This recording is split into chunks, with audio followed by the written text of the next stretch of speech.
Americans woke up this morning and they saw that you said help is on the way. Yeah.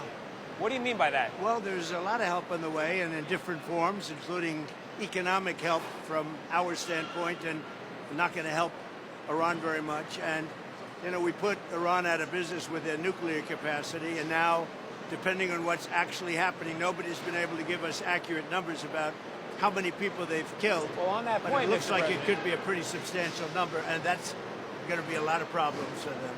a lot of problems. On that point, you did say the U.S. would get involved if Iran started killing protesters. Yeah. They have, Yeah. by the many thousands, according to reports. Well, we'll see what that is. I've heard two numbers, but we'll see what that is. Well, now we're hearing that they're going to start hanging protesters tomorrow. So it comes back to the question, have they crossed your red line, or has the line moved? I haven't heard about the hanging. If they hang them, you're going to see some things that I don't know what where you come from and what your thought process is, but you'll perhaps be very happy.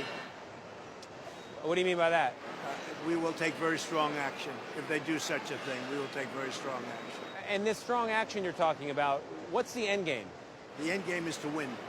I like winning. How do you define that in winning. Iran? Well, let's define it in Venezuela. Let's define it with al-Baghdadi. He was wiped out. Let's define it with Soleimani.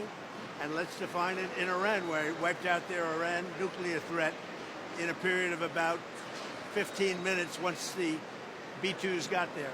And that was a complete obliteration, as it turns out, which is what I said initially.